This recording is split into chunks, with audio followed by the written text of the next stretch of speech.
पुराने जमाने में एक बादशाह था, खूब शान और शौकत से उसके दिन गुजर रहे थे। एक दिन उसकी किस्मत का सितारा चमका और वो अपनी आखिरत के बारे में गौर व फिक्र करने लगा। आदमी जब खूब खुश होता है ना, माने ना माने मगर सोचता जरूर है, मालो दौलत है, खूब आयशो इज्जत से जिंदगी गुजार रहा हूँ, अल्लाह की इबादत नहीं कर रहा हूँ, एक दिन तो मरना ही है, सब कुछ छूट ही जाएगा।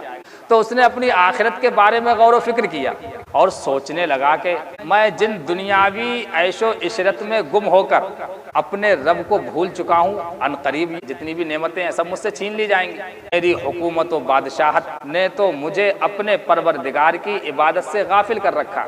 वो रात के अंधेरे में अपने महल से निकला और सारी रात तेजी से सफर करता रहा। जब सुबह हुई तो वो अपने मुल्क की सरहद पार कर चुका था, तो अपने मुल्क से निकल गया। उसने समंदर के किनारे वहीं पर एक झोपड़ी वगैरह बनाई और वहीं रहने लगा। वहां वो ईंटें बना बना कर बेचता, जो भी पैसे उसे मिलते उसमें से अपने लिए खर्च करता और जो बच जाते सदका कर देता, गरीबों को दे देता। इसी हालत में उसे काफी दिन गुजर गए, काफी साल गुजर गए। उसकी खबर उस मुल्क के बादशाह को हुई कि हमारे मुल्क में एक ऐसा शख्स समंदर के किनारे रह रहा है। तो उस बादशाह ने पैगाम भेजा, अपने गुलामों को भेजा और कहलवाया कि जाओ उस शख्स से कहना कि वो मुझसे मिले आके। लेकिन उसने इनकार कर दिया और बादशाह के पास नहीं गया। बादशाह ने फिर अपना कासिद भेजा और उससे अपने पास बुलवाया। उसने फिर इनकार कर दिया और कहा कि बादशाह को मुझसे क्या गरज, मुझसे क्या मतलब है और मुझे बादशाह से क्या काम कि मैं उसके पास जाऊं। जब बादशाह को ये बताया गया तो वो खुद घोड़े पर सवार होकर उसके पास आया।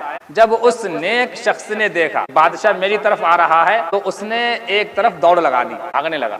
बादशाह ने जब उसे भागते देखा तो वो भी उसके पीछे पीछे भागने लगा, लेकिन वो बादशाह की नजरों से ओझल हो गया। जब बादशाह उसे ना ढूंढ सका तो बुलंद आवाज से कहा, ऐ अल्लाह के बंदे, मैं तुझसे कुछ नहीं कहूंगा, तू मुझसे खौफजदा ना हो, मैं तुझसे मुलाकात करना चाहता हूँ, मुझसे डर मत, कम से कम मुलाकात तो कर ले मुझसे।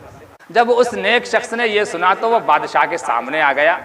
बादशाह ने उससे कहा, अल्लाह तुझ पर रहमत नाजिल फरमाए, तू कौन है और कहाँ से आया है? उसने अपना नाम बताया और कहा कि मैं फला मुल्क का बादशाह था।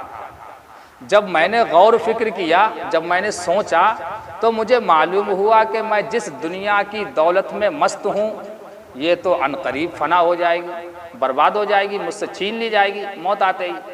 और इस दौलत और हुकूमत ने तो मुझे गफलत की नींद सुला रखा है। और क्या कहा, वो है ऐशो इशरत का कोई महल भी, जहाँ ताक में हर घड़ी हो अजल भी।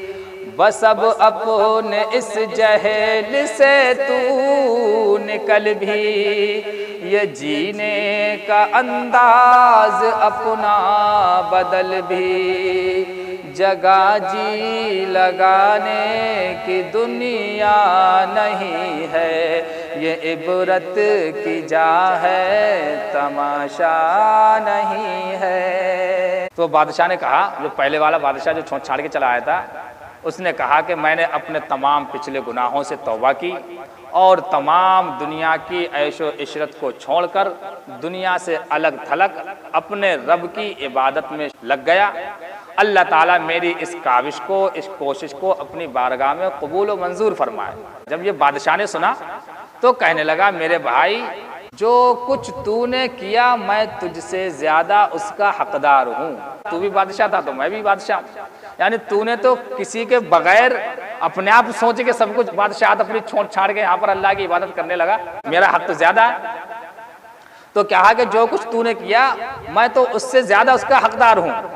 ये कहते हुए वो घोड़े से उतरा और उसे वहीं छोड़कर उस नेक शख्स के साथ चल दिया। वो दोनों बादशाह एक साथ रहने लगे और अब वो हर वक्त अपने रब की इबादत में मसरूफ रहते और उन्होंने दुआ की कि ऐ हमारे परवरदिगार हमें एक साथ मौत देना। उन दोनों का एक ही दिन इंतकाल हुआ और उनकी कब्रें भी एक साथ बनाई गईं।